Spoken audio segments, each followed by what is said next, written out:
I'm going to begin with Irina Sukerman. Irina, history is being created as we speak. So many, historical points. For once, since Ronald Reagan, for the first time, the inauguration ceremony is going to be held indoors this time around in the U.S.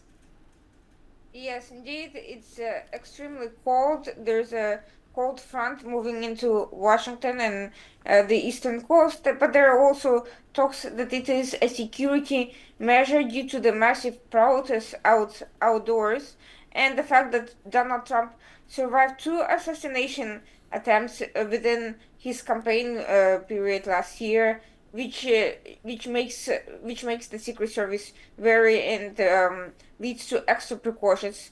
Um, the the expected number of spectators outdoors was supposed to be around 250,000, whereas the rotunda where the ceremony will take place only fits around 700 people, which will be mostly members of Congress. Irina Sukerman there joining us live from New York. She'll be with us for this live special coverage we're bringing to you here on News. And on your screens are visuals of the National Hall where the inauguration ceremony is taking place in Washington, D.C.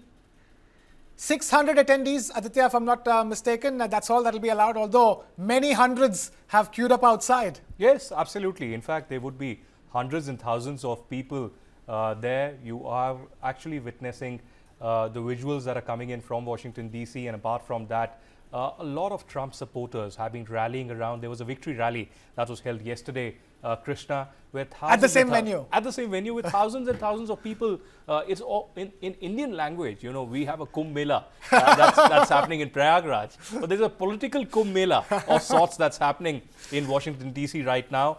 And what better than the second time swearing in of Donald Trump taking place today? You know, all eyes are now at the US Capitol, where Donald Trump will be delivering immediately after taking oath this speech. You know, what would be in that speech? You know, America first is one thing that will be all around it, but what about the global, complete, wars that are underway? How do you settle them? You know, the Russia-Ukraine war. But interestingly, Krishna, even before coming, he has taken credit for entire, Israel-Hamas peace deal that has really happened. That's right. And for that, on that peace deal, we have Anat Bernstein-Reich, President, Israel Asia Chamber of Commerce, now joining us live from Israel. Anat, thank you so much for taking time out to be with us. We also have Ambassador Meera Shankar, former Indian ambassador to the US, joining us live from New Delhi. Thank you, Ambassador Meera Shankar, for being with us on this very special broadcast. We were just talking about the Gaza peace deal. Let me take this quickly to Anat Bernstein-Reich. Talk to us. Even before Trump takes charge, he has taken credit for bringing about the peace deal in Gaza. He definitely should take credit for what he did, in a sense that yesterday 3 hostages were released and the trust between Israel and Gaza got in the way. There is a ceasefire. Next week, another 3 hostages will be released, and so on for the next 42 days. And we need to give credit to Biden, but it was the businessman, Trump, that sealed the deal and made sure that the deal is signed before today. So definitely he starts his term in right foot with very good, direction to receiving even a Nobel Prize for hopefully a ceasefire and a peace treaty in the area. Okay. Nobel Prize. Aditya, you were going to ask her something. Yeah, I actually wanted to get straight to Ambassador Meera Shankar because we've been discussing the entire color and the fanfare that's happening in Washington, D.C. But the brass tacks is also the India-US relations that have seen continuity ever since President Clinton has been there. But Ambassador Shankar, when it comes to India-US, trade as well as the tariffs that Trump talks about, what is the roadmap now in the next few months? Do you feel there would be some things that would be sticky, including trade and immigration? Those are high priority areas for President Trump and his entire administration. So do you see a continuity in the relations? We have had an experience with him during Trump 1, but hectic trade negotiations likely in the next few months? I believe so. I think that Trump has come with a stronger mandate this time because he's won not only the Electoral College but also the popular vote and controls both houses of the Congress, though the lower house is with a very slender majority of 5 or 6 seats. So he carries more authority than he did at the first term. Now, there has been continuity between Republican and Democratic administrations in the US as far as the India-US strategic partnership is concerned, Right. with both seeking to build the relationship. This is driven by our strategic convergence in the Indo-Pacific, by our shared democratic values, by growing economic ties, and by the connections, expanding connections between our people.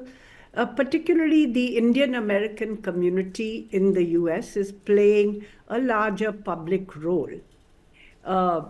This framework, I think, will continue to be the framework within which the India-US relationship will continue under Trump too.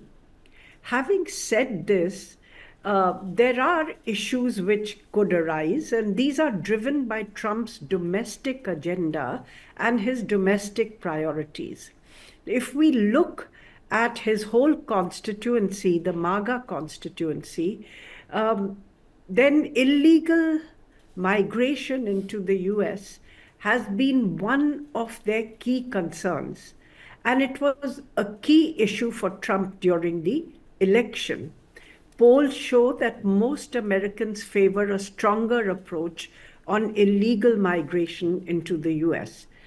Trump has promised the largest mass deportation of illegal migrants in US history.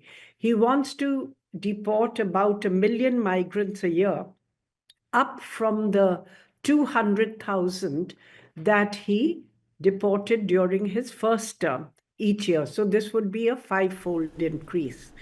There is a list of 1.5 million migrants who are ready to be deported, having completed legal processes. 18,000 of these are Indian nationals, mainly from Punjab or Gujarat. Then there is the larger number of 11 million illegal migrants who are believed to reside in the US for quite some time. And this number is estimated to include about 725,000 Indians. Now, if deportation on such a scale takes place, it would be a challenge for the two countries to navigate. Right. Of course, it's not likely to happen anytime soon because they would have to be traced, they would have to be rounded up, they would have recourse to legal hearings, and could also face legal challenges. The administration could face legal challenges from civil society. Right. This is expected to play out. But also the US economy depends so heavily at the lower level on these illegal migrants, particularly the rich who have domestic help or gardeners or whatever. It is the illegal migrants who power the US economy at this level. Right. So you have to see Right. how the issue plays out. But We have certainly to see. you could expect that there will be some deportations because Trump would want to have a demonstrative effect. There will Yeah. be a tightening of security. Right. And yes, tariffs will also be something which will come into play very soon because Trump sees tariffs as a means to level the playing field, which he believes has been loaded against the US by free riders. Right. He also believes Right. that this will help him to negotiate, give him negotiating leverage Yes. with Leverage. partners. Tariffs is. And finally, it will help him to raise revenue in the light of the tax cuts that he is proposing. So the universal tariffs that he's proposing of 10 to 20% will apply to Indian exports as well. Right. But I don't, India will be the focus of his efforts. Right. Because There is China to deal with first, even before India happens, and tariffs are certainly a power play move by Trump. We'll have to see in the first 100 executive orders that he is supposed to issue on day one of taking charge. Will tariffs be a part of that?